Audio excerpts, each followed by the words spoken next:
इति श्री सत्यनारायण कथा। स्वरांगी साने। रविवार की दोपहरी थी। प्रिया धूप में खड़ी लंबे बाल सुखा रही थी और हाथों से हल्के हल्के सुलझाए जा रही थी कि अनायास गा उठी, लट उलझी सुलझा जा बालमा। आहा, उसकी प्रिय ठुमरी। तभी फोन की घंटी बजी। अल्पना का फोन था।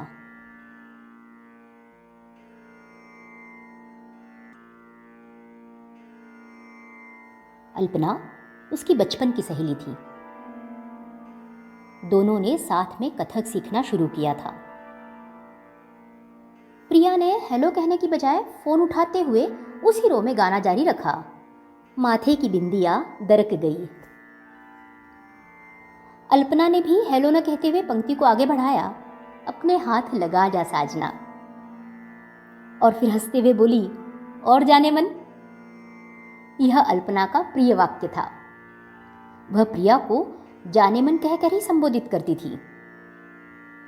कोई दूसरा सुन ले तो जाने क्या समझ ले, पर कहने वाली अल्पना थी और सुनने वाली प्रिया। तो प्रिया हमेशा की तरह ठहाका लगाकर हंस पड़ी। अल्पना ने शरारत भरे अंदाज में कहा, लट कहाँ उलझी है? प्रिया जोर से हंस दी और कहने लगी, अरे ऐसे ही धूप में बाल सुखा रही थी तो ये ठुमरी याद आ गई और तुम्हारा फोन आ गया तो कहा चलो बलमा न सही, बलमा का फोन ही सही। अल्पना ने बात काटते हुए कहा, चल झूठी, फुर्सत हो तो घर आ जा, या बता कहाँ मिलना है, मैं अकादमी से लौट आई हूं। प्रिया, तभी मैं सोचूं चांद कहां से निकला। तू बता कब कहां मिलना है, हम तो तैयार हैं।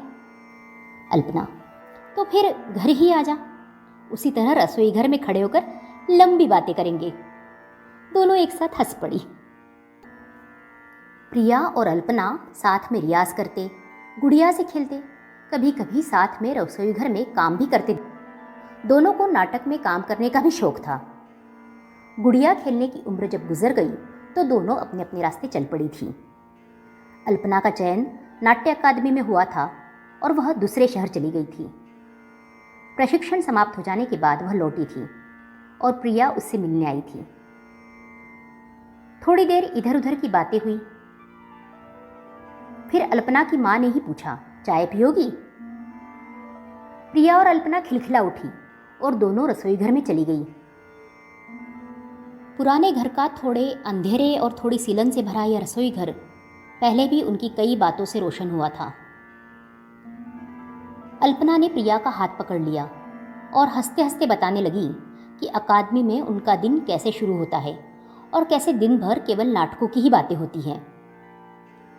चाय रखा हुआ प्रिया का हाथ पकड़ अपने कमरे में ले गई और अपने सुटकेस में से एक डायरी दिखाते हुए बोली, ये पढ़। प्रिया, क्या है इसमें? अल्पना, इसमें रोमांच है मेरी जान। प्रिया, हाय रे मेरी जाने जाना, तू और तेरा रोमांच। अल्पना, अपने शहर में पुरुष की उपस्थिति ही बहुत बड़ी बात है, लेकिन वहां हम लोग साथ में काम करते हैं। दादी कहती थी ना, जोर से हंसना वर्जना को तोड़ना है, केवल औरत के लिए। यह वर्जना पुरुष पर लागू नहीं होती, लेकिन वहां ऐसा भेद नहीं है। प्रिया, अच्छा, मतलब मैडम बेसाख्ता हंसने लगी हैं। प्रकृति कहाँ भेद करती है, वह तो दोनों को समान ही बनाती है। अनुभूतियाँ दोनों की अलग हो सकती हैं। स्त्री की अपनी अनुभूतियाँ होंगी, पुरुष की अपनी होंगी, लेकिन ये अनुभूतियाँ किन्हीं भी दो लोगों की अलग अलग हो सकती है, जैसे तेरी मेरी ही। अल्पना, हाँ, लेकिन यह बात छोटे शहर में रहकर समझना मुश्किल है। प्रिया, मैं भी इसी शहर में रहती हूँ ना, फिर मैं कैसे समझती हूँ? अल्पना, तू लेखिका है, वर्जनाओं से मुक्त है। प्रिया, हा हा हा हा, ऐसा नहीं है। जजमेंटल लेखिका ने भी लक्ष्मण रेखा खींची है कि उसे भी चरित्रवान होना है। अल्पना, पर यह चरित्र की परिभाषा भी कितनी विचित्र है ना। जब मैं यहाँ रहती थी तो मुझे लगता था जोर से हंसना भद्र महिला की निशानी नहीं होती।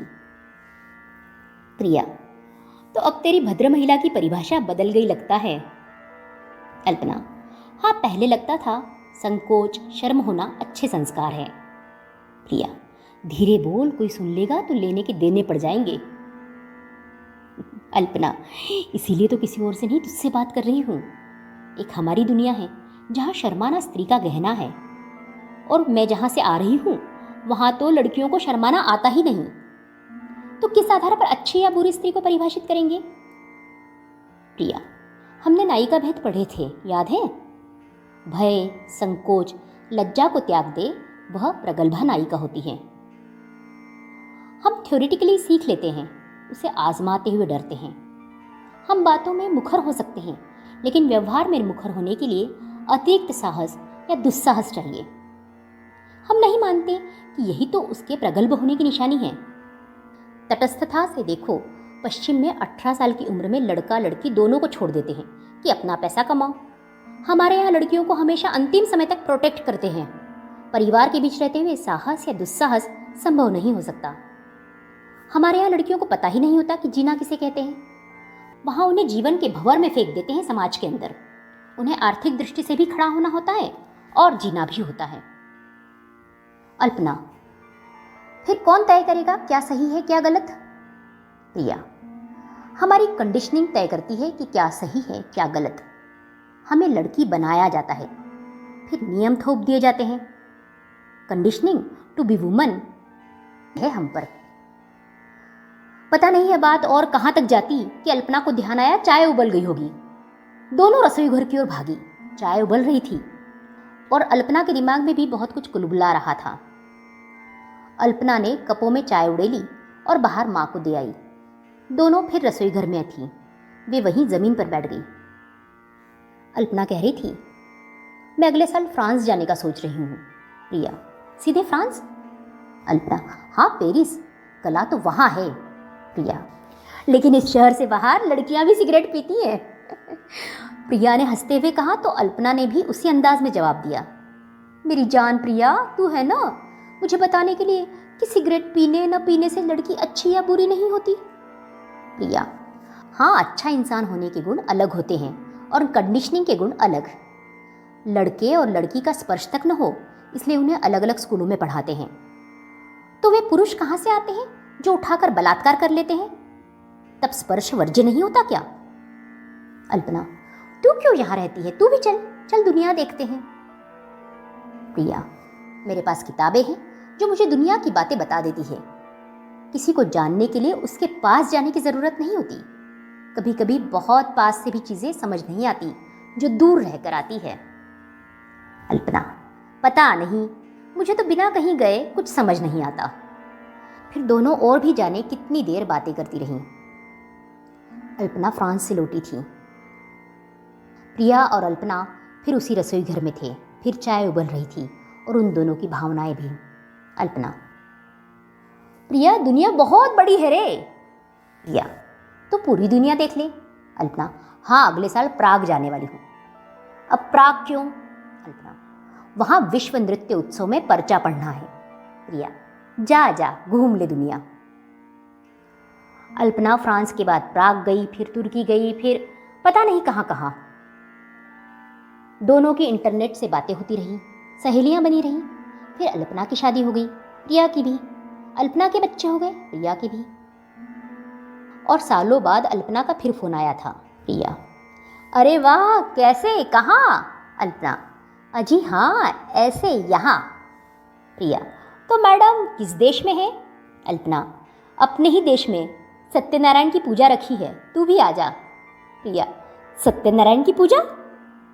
अल्पना, हाँ, लौट के बुद्धू घर को आए। घर गृहस्थी में उलझ गई, तू बता। प्रिया, अपने को जानना ही दुनिया को जानना है। मैं घर गृहस्थी में हूँ, लेकिन उलझी नहीं, सुलझ रही हूँ। अल्पना, कैसे? प्रिया, ये तू तेरा समझ। व्रत न कर, सोच कहीं सिद्धांतों की ओट में कायरता तो नहीं छुपा रही। अल्पना, कायरता? प्रिया, हर किसी को अपना रास्ता खुद बनाना पड़ता है बालिके। मेरे लिए तो यही है इति श्री सत्यनारायण व्रत कथा। दोनों ओर से फिर खिलखिलाहट गूंज पड़ी।